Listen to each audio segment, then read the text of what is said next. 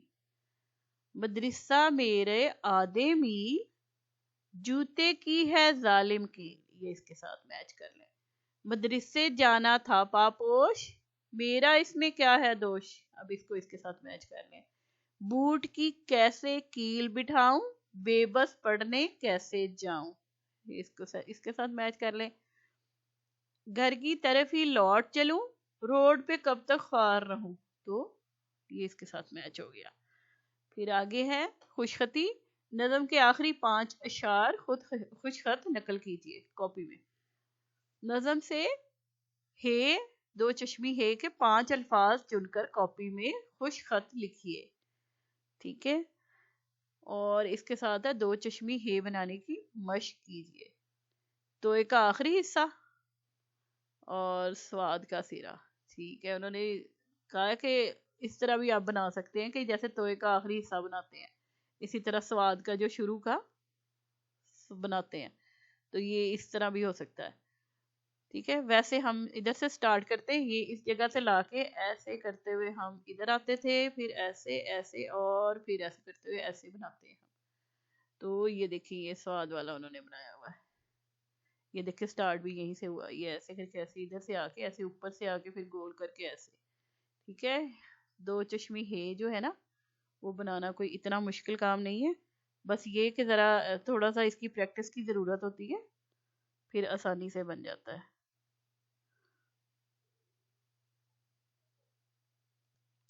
اور جو بتانا ہے اس کے جو 5 اشعار جو ہیں خوش خط نقل کیجئے وہ آخری 5 اشعار کر لیں. اور نظم سے ہے کے دو چشمی ہے کے 5 الفاظ وہ میں بتا دیتی ہوں آپ کو. جیسے سب سے پہلی والی ہے جو شعر میں اس میں آ جاتا ہے آدھے. آپ ادھر سے دیکھ کے لکھ لیں. پھر یہ جو ہے تیسرے شعر میں ہے چھلی. اور پھر اس کے بعد اب آپ نیچے آ جائیں تو چھٹے شعر میں ہے بھاری. اور 8ویں میں ہے بٹھاؤں. اور پھر اس کے سامنے اسی کی لائن کے سامنے پڑھنے. تو اس طرح یہ 5 جو ہیں الفاظ ہو گئے.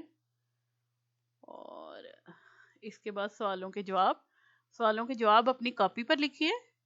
اس نظم کے شاعر کون ہیں ان کا نام لکھیے.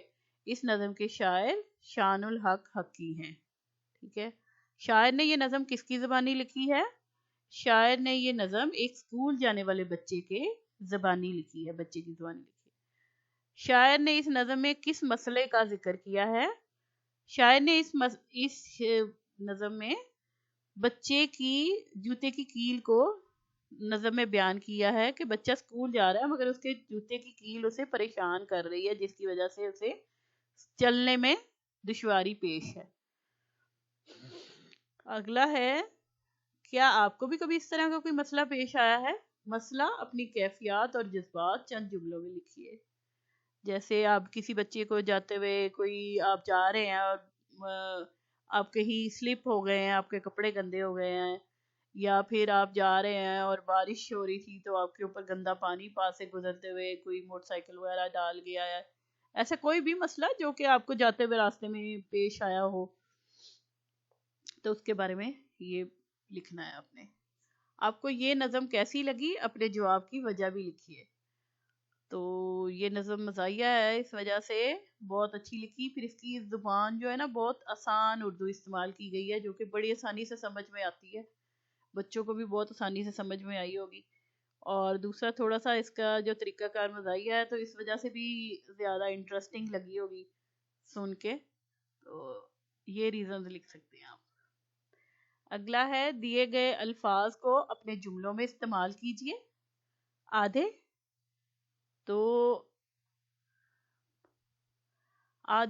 امی جان نے مجھے 10 روپے دیے آدھے روپے میں نے بھائی جان کو دے دیے. یا مجھے جو سیب ملے میں نے آدھے اپنے بھائی کو دے دیے. قدم ابھی میں گلی سے چند قدم نکلا تھا کہ باجی نے فون کر کے واپس بلا لیا. باقی کریلے کے علاوہ آمنہ باقی تمام سبزیاں کھا لیتی ہے. خوار جب راستے میں جوتا ٹوٹ گیا تو علی بہت خوار ہوا، تنگ مانو بلی آج مٹھو کو پنجے مار کر تنگ کر رہی ہے۔ آگے ہے استفہامیہ جملے، الفاظ استفہامیہ ہوتے ہیں۔ اس نظم میں استفہامیہ یعنی سوالیہ الفاظ استعمال کیے گئے ہیں۔ نظم دوبارہ پڑھیے اور وہ مصرع نقل کیجیے جن میں یہ الفاظ استعمال ہوئے ہیں۔ کب یعنی جب کہ ایسے سوالیہ جو پوچھے گئے ہیں، سوالیہ جیسے کب تک یوں لنگڑاتا جاؤں، ٹھیک ہے۔ اب اس میں سے ہم کریں گے، جیسے کہ اگلا ہے کب چلنے دے 4 قدم، یا پھر آگے ہے روڈ پہ کب تک خوار رہوں۔ کس کے سامنے لکھنا ہے؟ 8 بجے پہنچوں کس طور، کتنا بھاری ہے یہ غم، میرا اس میں کیا ہے دوش، بوٹ کی کیسے کیل بٹھاؤں، ٹھیک ہے۔ عربی قاعدے سے جمع بنانا، اگر اسم واحد مذکر اور جاندار ہو تو یہ اور نون کا اضافہ کرتے ہیں، جیسے حاضرین، حاضر سے حاضرین۔ تو اگر واحد مذکر اور جاندار ہو اسم، ٹھیک ہے، اسم واحد مذکر اور جاندار ہو تو یہ اور نون کا اضافہ کرتے ہیں۔ عربی قاعدے سے ان الفاظ کی جمع بنائیے، سامعین، پھر ان کے ساتھ یہ اور نون لگ جائے گا، سامعین بن جائے گا۔ اگلا ہے مسلم تو مسلمین، میم کے بعد یہ اور نون۔ ناظر ناظرین، یہ اور نون لگ جانا اس کے ساتھ۔ صابر صابرین، ناظم ناظمین، ظالم ظالمین، فاتح فاتحین، ماہر ماہرین، ٹھیک ہے۔ خالی جگہ میں درست واحد یا جمع لکھیے۔ اب یہ دیکھیں قوم لکھا ہے تو اس کی جمع جو ہے اقوام، یہاں پہ آ جائے گا۔ اسی طرح وقت لکھا ہے تو اوقات، یہاں پہ آ جائے گا۔ حال احوال، یہ رہا۔ ارکان، یہاں پہ رکن آئے گا، یہ رکن۔ اقسام قسم، یہاں پہ آ جائے گا۔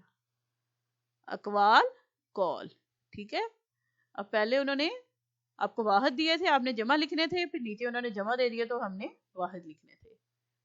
اب ہے اس کی ایکٹیویٹی، کتب خانے کسی رسالے یا اخبار میں سے کوئی کہانی منتخب کر کے پڑھیے، اور جیسے مطلب کہ آپ کے گھر میں کوئی نہ کوئی آتا ہوگا، اس کے مطابق اس میں سے کوئی پڑھ کے منتخب کر کے پڑھیے۔ پہلی سمائی کے صفحہ 15 پر دیے گئے کتاب پر تبصرے کے طریقے پر کاپی میں کام کیجیے۔